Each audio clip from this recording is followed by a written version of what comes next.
he would always play with death. Y'all don't even know what happens behind closed doors or in private. To girls, like, they'd be like, oh, he's so fine. Like, how can, baby, when you have been with 8 years, 8, you want to turn? Go see. People be wanting your man and can't even take your man.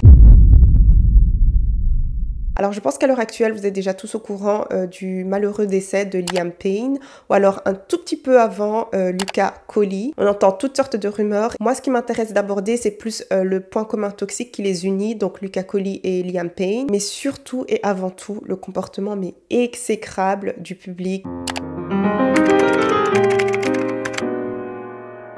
Alors j'espère que vous allez bien, ça ne va pas, ça va aller. Alors bienvenue dans un nouvel épisode d'En roue libre. Donc aujourd'hui on va aborder un sujet un petit peu, je dirais quand même sensible, très sensible même. Je ne pense pas que beaucoup de personnes seront du même avis que moi, mais vous savez très bien, on est sur En roue libre, donc moi je dis tout simplement ce que je pense, je donne mon avis, après vous en faites ce que vous voulez. Si vous voulez avoir des faits, qu'est-ce qui s'est passé, avant quoi, où il a été, et qu'est-ce qu'il a fait avec telle ou telle personne, c'est pas une chaîne gossip. Moi ce qui m'intéresse chaque fois en fait, en tout cas si vous regardez mes vidéos depuis un bon moment, c'est de pouvoir soulever une conversation. Voilà, peu importe le sujet, ça peut être un sujet people, ça peut être un sujet, je sais pas moi, une vidéo vue sur internet ou peu importe. Donc pour ceux qui ne connaissent pas Liam Payne, alors c'était un membre des One Direction, donc c'est vraiment un boys band qui a explosé il y a quelques années. C'était un petit peu les Backstreet Boys de la génération Z, ou alors encore les Jonas Brothers, mais c'est juste pour dire tout simplement que c'était un groupe de jeunes composé de jeunes hommes. Ils faisaient vraiment sensation auprès de jeunes adolescentes, hein, voilà. On a des jeunes hommes qui sont beaux, qui chantent, etc. Ils ont un certain charisme, ils ont un certain style. Ça fait littéralement craquer. Et donc Liam Payne, il en faisait partie. Et de l'autre côté, on a Lucas Coley. Il me semble qu'il était sur Vine avant. J'espère ne pas dire de bêtises. Mais voilà, c'était aussi le pretty boy. Donc lui, il vit aussi aux États-Unis. Mais il a un parent qui est sénégalais, ce qui fait qu'il communiquait aussi en français. Et donc ça, c'était un truc qui faisait vraiment craquer toutes les nanas. Just calm down, I don't got time for that. Vas-y, arrête là, calme-toi, c'est bon. C'est bon, je sais. Mais c'est bon, tu m'énerves là, arrête là. Et donc oui, il montait dans le game un petit peu comme ça, mais aussi et surtout, il faisait de la musique à côté. Ce qui s'est passé en gros, c'est que Lucas Coley s'est retiré de cet univers, parce que voilà, je ne peux pas dire tous les termes ici sur YouTube. C'est vraiment avec ce qui s'est passé et avec un petit peu de recul et à revoir chaque fois les vidéos qu'il postait, etc., qu'on s'est rendu compte en fait qu'il avait des petits soucis au niveau de sa santé mentale. I think I'm bipolar, right? It's very simple. It go like this: happy, angry, happy, angry. Et ça a été confirmé en live par son ex-petite amie qui s'appelle Amber. Et cette fameuse Amber, en fait, elle a eu vraiment toutes les foudre d'internet. Le centre d'attention était littéralement dirigé vers Amber. Pourquoi?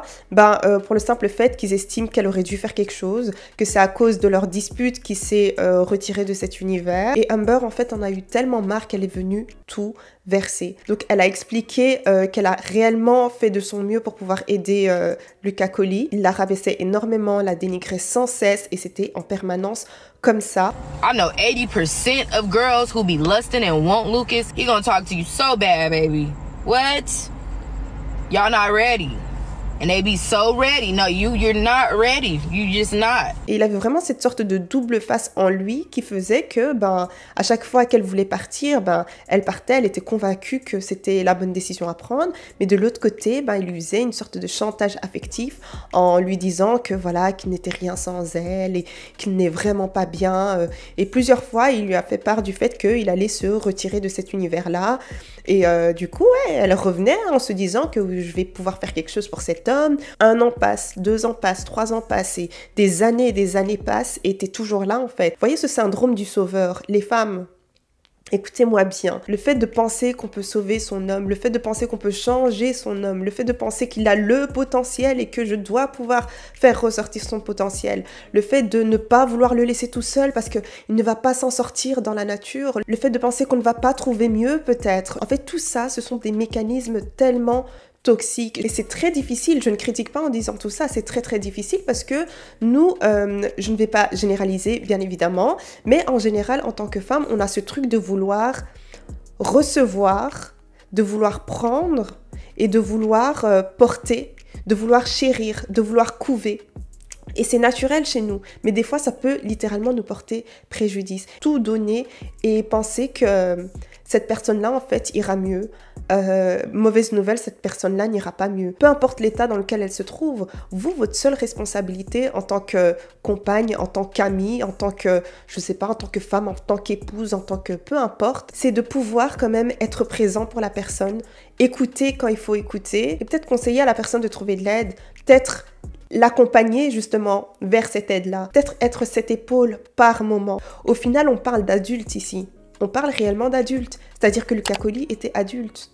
Liam Payne était adulte aussi. Donc, on peut aller jusqu'à un certain point, mais on ne peut pas prendre le fardeau de ces gens-là. Vous avez votre vie aussi, vous avez votre personne aussi. Je comprends qu'on veuille tout donner pour la personne qu'on aime, mais comme je l'ai dit, et encore une fois, et ça ne changera pas, et c'est juste un fait, il faut qu'on puisse comprendre ça. Vous ne pouvez pas sauver une personne qui ne veut pas se sauver. Vous ne pouvez pas aider une personne qui ne veut pas être aidée. Et donc, moi, j'ai la colère dans mon cœur. Pourquoi ? C'est pour ça que je cligne des yeux comme ça, parce que quand je suis en colère, je cligne des yeux comme ça et mon cou, pour une certaine raison, devient flexible. C'est qu'on met chaque fois tout sur le dos de la femme. Et c'est de ça dont je veux parler aujourd'hui. On mettra toujours ça sur le dos de la femme qui n'a pas été compétente.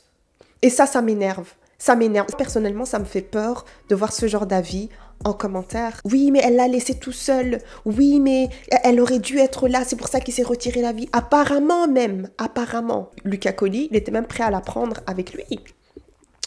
Apparemment, monsieur ne voulait pas partir tout seul. Et c'est ce qui arrive dans ce genre de cas. Non, mais c'est-à-dire que vous avez toute une vie devant vous. Tu vois ? T'es jeune, pimpante. Mais, for the sake...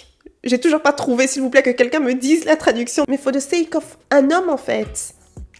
Je ne dis pas n'importe quel homme, parce que c'est peut-être l'amour de votre vie, ok. Mais ça ne change rien, ça ne change absolument rien. C'est-à-dire que vous avez des plans, toute une vision.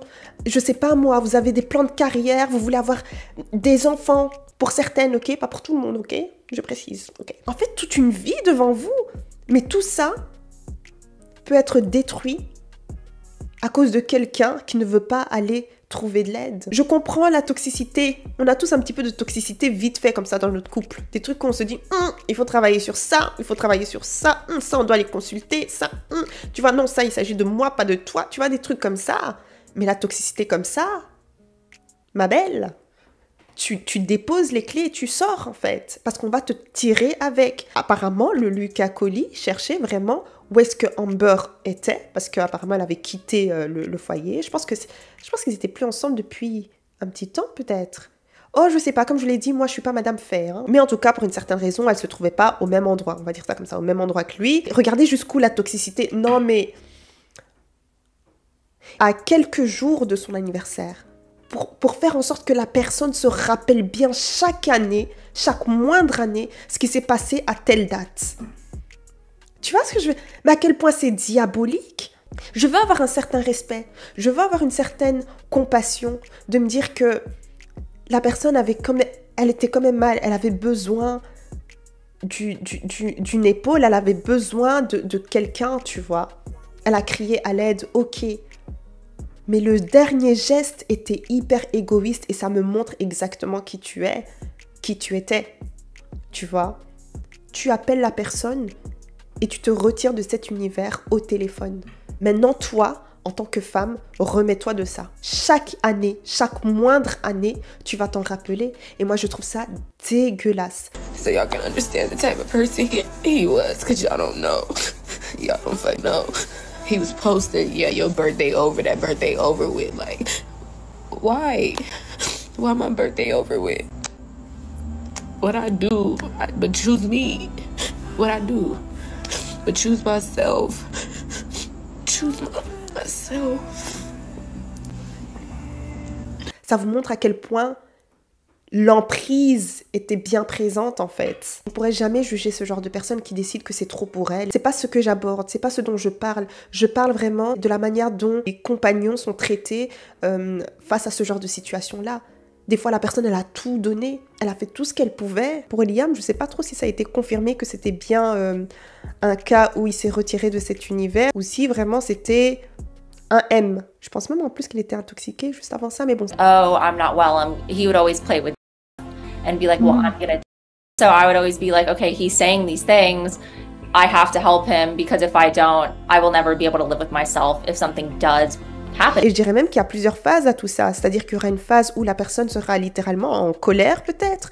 Donc oui, de toute façon, tu trouveras jamais personne. Et qui t'aimera comme moi je t'aime? Mais qui t'aimera comme moi je t'aime? Parce que je t'aime. Tu vois à quel point le personnage peut vite changer. Et ensuite, la personne va recommencer avec son chantage affectif dans une prochaine situation. Tu vois, vu que ça a fonctionné la première fois, ben on va retenter. Et puis ce sera peut-être une petite chose qu'on va dire, tu vois. Oh, mais si tu fais pas ci, ben je vais faire ça. Ou... Ok. Et donc ça commence petit et puis ça prend de plus grandes proportions. Et donc là, on arrive à un point où on fait ce genre de chantage dégueulasse, comme le fait de devoir se retirer la vie si la personne quitte notre vie. Et comme je l'ai dit, je ne peux pas diaboliser la santé mentale, tu vois, ça a toutes sortes de formes, la santé mentale, ça prend toutes sortes de formes. Donc, je ne peux pas diaboliser ça, mais de l'autre côté, vous avez aussi une autre personne qui souffre. Vous imaginez la personne qui reçoit ce genre de message? Ce sont deux personnes ici qui souffrent, deux personnes et pas qu'une. Donc, c'est pour ça que je dis que ça va jusqu'à un certain point. Ce qu'on peut faire, c'est accompagner la personne, mais la personne ne pourra jamais sauver l'autre personne. There was one time I tried to get him help and then he was like not taking it. Et ça m'énerve parce qu'on diabolise les femmes pour ce genre de choses. T'aurais pu faire ci, t'aurais pu faire ça. Ouais, à ce moment-là, quand il était là, bah toi t'étais là-bas en train de... Mais ça va pas chez vous? Donc la fille, elle doit arrêter de vivre, quoi. Apparemment, son ex devait sortir un livre, une sorte de BD. Elle aborde des moments très, très difficiles. Il suppliait de ne pas publier ce fameux livre, cette fameuse BD. Well, when I announced my book, he did the same thing. He called my mom. I think I'm not going to be around much longer. And I don't play with that. Cassidy a reçu aussi toutes sortes de foudres. Et pareil, en fait, le public lui a fait endosser toute la responsabilité. Avant ça, elle avait carrément publié, il me semble, sur TikTok ou sur Insta Story, peu importe, le fait qu'elle a décidé de quitter l'endroit sans Liam. Pourquoi? Parce qu'en fait, ils étaient censés rester quelques jours et Liam a décidé de prolonger ça. Et elle en avait juste marre, donc elle a décidé de rentrer. Et donc suite à ça, ça a créé toutes sortes de bruits. Oh mais pourquoi t'es partie? Tu savais très bien qu'il était dans cet état-là. Oh mais ça. Et... C'est-à-dire vous partez pour des vacances de 5 jours.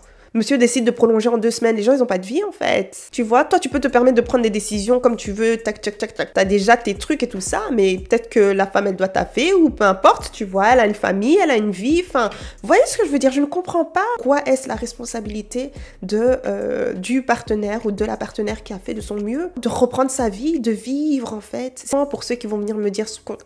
Moi, c'est pas mon dos. J'ai dit ce que j'ai dit. Je m'en fous si ça va à l'encontre de l'opinion du public. C'est pas... Les gens ne payent pas mon loyer, ok? Mais voilà, c'est juste pour lancer une petite pique. Hein. Mais rien à voir avec ça. C'est juste que si vous croyez en quelque chose, si vous avez certaines valeurs, si vous avez une certaine vérité que vous pensez être votre vérité, sans pour autant porter atteinte à l'un ou l'autre individu, rangez-vous du côté que vous estimez être juste. Peu importe si l'opinion du public ne suit pas ce que vous pensez. Ils vont commencer à pointer tout ce qu'ils peuvent pointer. C'était pour son argent, qu'elle s'en foutait de son état. Comment pouvez-vous justifier ce genre de choses juste sous prétexte que d'après vous, la personne ressemble à une bimbo? Et attention, hein, si tu essayes de reprendre ta vie après avoir fait un certain deuil quand même, parce que je pense que ça doit quand même faire mal, peu importe que ce soit ton ex ou peu importe, ça doit quand même faire mal. Quand tu vas reprendre ta vie, ah, on va te le rappeler, hein. Ça fait que 15 ans. Ouais, je vais exagérer. Ça fait que 15 ans et elle a repris sa vie. Ça va pas chez vous, quoi. Ils vont commencer à pointer ça. Ah, mais c'est pas elle qui était en deuil. Et juste après, elle a trouvé un autre. Il s'agirait de reprendre sa vie au bout d'un moment. Chaque personne aura sa propre manière de faire son deuil. Son propre temps de faire son deuil. Il y a des gens, ça fait des années. Ils n'ont toujours pas fait leur deuil, en fait. Il y a des gens, ils apprennent à vivre avec. Tu vois, mais c'est pas pour autant qu'on doit se noyer aussi, rentrer dans la dépression aussi, parce que l'autre personne a été au bout de ses propres choix, en fait. Jamais je n'invaliderai une personne qui a fait face à toutes sortes de difficultés, en fait, au niveau de sa santé mentale. Malheureusement, elle a perdu, on va dire, le combat contre ça. Il y a des gens qui luttent contre ça pendant des années et des années et des années, puis ils décident que c'est trop, tu vois. Qui suis-je pour juger? Donc c'est pour ça que je dis que ce n'est pas ce que j'aborde ici dans la vidéo. Mais bon, voilà. En tout cas, c'était tout ce que je voulais dire. Et au départ, j'ai suivi avec Lucas Colli et tout. J'étais vraiment, genre, j'étais pas bien. Même quand j'ai vu le live de Amber et tout, j'étais vraiment pas bien.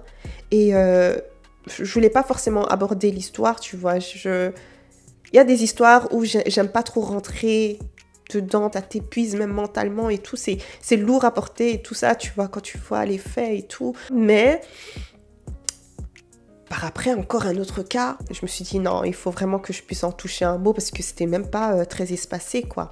Donc voilà, en tout cas, si vous êtes une personne, peu importe homme ou femme, je m'excuse pour le public. Genre, moi-même, Gloria, je m'excuse pour le public que vous ayez fait face à ce genre de situation. Ce que vous ressentez, les décisions que vous avez prises, elles sont toutes valides. Cette personne-là, vous n'avez pas réussi à la sauver et avancer avec ça en fait. Et je pense que ce qui peut un petit peu apaiser peut-être votre esprit, c'est de se dire que, tu vois, quand les gens disent que voilà, quand les gens passent vers l'au-delà, genre ils ne souffrent plus, etc.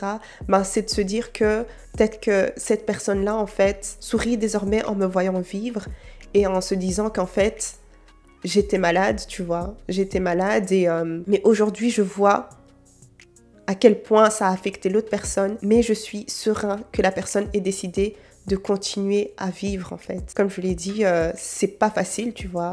T'imagines même les personnalités publiques, t'as tout plein de gens, des gens que tu connais même pas. Les gens, ils parlent, ils donnent des faits comme s'ils étaient vraiment comme s'ils habitaient dans la maison. Ça fait trop peur. Vraiment. Anyways, en tout cas, j'espère que vous avez bien aimé la vidéo. En tout cas, c'était un bon sujet à traiter, je trouve. Allez me suivre sur Instagram pour ce côté mode et beauté si ça vous intéresse. Et puis, à la prochaine. Bisous, bisous. Mouah.